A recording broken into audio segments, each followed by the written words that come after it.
Today I'll be reviewing Superman the Animated Series. Now, let me explain the history of this show. Batman the Animated Series was going pretty strong, and to be completely fair, Warner Brothers and DC were putting a lot more faith in Bruce Timm and his company. So they decided to let him take on the legendary task of doing a Batman serial. Now, before this was done, there was also a cartoon prior to this, which was called the Superman cartoons from the 40s, which were pretty much Fleischer cartoons, which were German guys doing this awesome series. Now, to be fair, the series by Fleischer worked very well.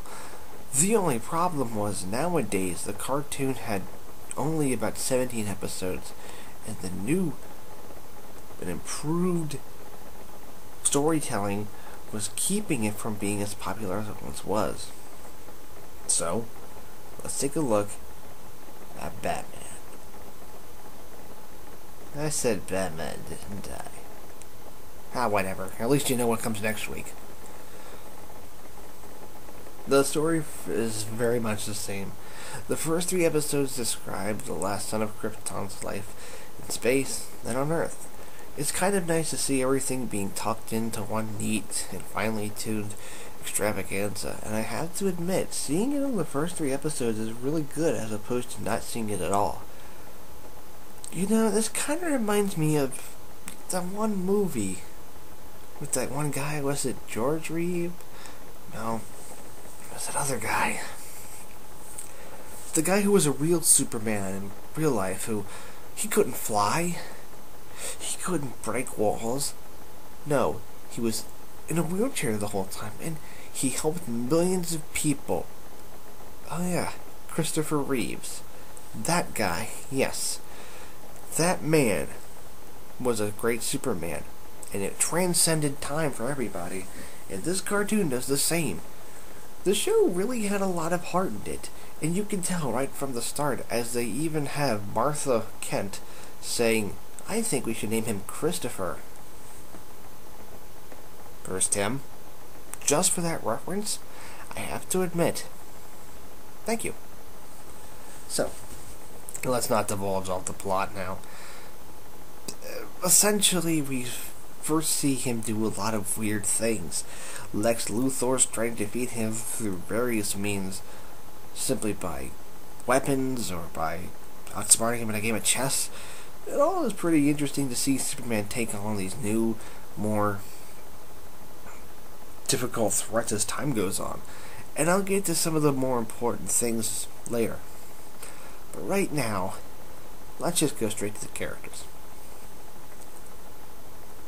I really have nothing to say that much about Superman. He still remains the same as he always has.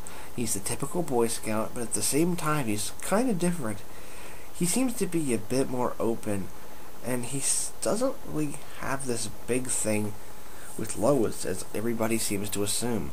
He doesn't stick around and talk to her a whole lot, and pretty much whenever she's in danger, he just whisks her off her feet and then puts her back down and just leaves. There is no talking, which is nice, and obviously it's to complement the relationship that Clark and her have. Clark always talks to her, always seems to be very annoying to her, but Superman is a quiet guy and seems to be more mysterious. It's kind of cool to see the two clash differently. Now, as for Lois, I have to admit there's not much to say about her. She's still the same character that she's always been, a strong-willed woman, and that's pretty good in my opinion. A strong-willed woman is definitely important to a show. However, in the show, she becomes extremely strong-willed to the point where sometimes she comes off a little too pushy. But that's just me, obviously. Not saying that there shouldn't be strong-willed women. I respect women who are strong-willed. It's just that her voice actor really makes her feel like she is the boss. Well, as for villains, we have Clancy Brown as Lex Luthor, and he is still probably the best Lex Luthor ever. I don't have to go into him too much because I'm sure everybody knows about him. But the two characters I will get into is Brainiac and Metallo, or John Corbin. Now, I'm going to say something about Brainiac. In the original comic book version, his origins were just simple. He was a computer-like being that was a super genius, and he just wanted knowledge. And when one day he got confronted with Superman foiled his plans, and thus he really wanted to defeat the Man of Steel.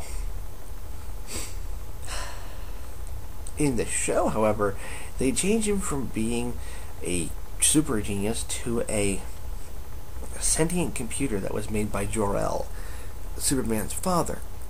Now, the computer doesn't believe that he should save the planet when Jor-El says, "Brainiac, save the people." Instead, Brainiac says, "No." So, when he does come into the series later on, he tells Superman way later in the episode that this is what he's done. And because of this, it makes him a far more interesting character. As in about the 20 years that Superman, or maybe 25 years that Superman has grown up, he's killed countless species just to preserve their memories of the great architecture and knowledge that he's had. Now, this is considered to be a very good version of Brainiac, and I admit it, it's cool. However, he doesn't have a whole lot of episodes. In fact, he has maybe 3 or 4 at the most. This includes crossovers in the Justice League or Justice League Unlimited. The final thing that I want to say about Brainiac is that he probably has my favorite moment in the series, as he's kind of reprogrammed by Superman to just be this really unique AI for him. And that's all I have to say about that. As for John Corbin, aka Metallo, he's a very tragic character, and I like how they set up his origins. He's in jail, and yet people respect him. And unfortunately, he's infected with a terrible virus that's just extremely fatal. Lex decides, in all of his great power and wisdom, he should give him a body. At first it works. However, Metallo soon learns that he can't feel anything, smell anything, or taste anything. He becomes obsessed over trying to, just understand what's going on. Unfortunately, it turns out that Lex Luthor stabbed him in the back, quite literally, as he let the scientist that was a good friend of Metallo poison him, which ultimately led to Metallo's being a robotic Terminator. This is probably by far my favorite character, all because of the fact that they make him into a very dramatic person. He's not a evil death machine that so many people have come to regard him as. In fact, the thing that makes him most human is voiced by a British person, Malcolm McDowell. If you don't recognize that voice, he was the president in Fallout 3, John Henry Eden. Now, because I don't want to spend too much time on Metallo, I'm going to say it. He is probably my second favorite villain, next to Lex Luthor. Now let's go to the setting. The setting for the show, unlike Gotham, is very optimistic. It's bright colors, there's never a dark area. It really complements the show immensely. And that's good. And I like that. But there's a problem there. And it simply is, there's just not enough time for us to soak it up. Because we're so used to seeing Superman, and when we take our focus off the background and into Superman, we don't notice it. But that's a very small problem. So, your question is this a bearded is it a beard recommendation, or is it a beard burner? Oh, wait, that would just sound corny. I have to admit, out of everything I've said, you probably won't find this different at all.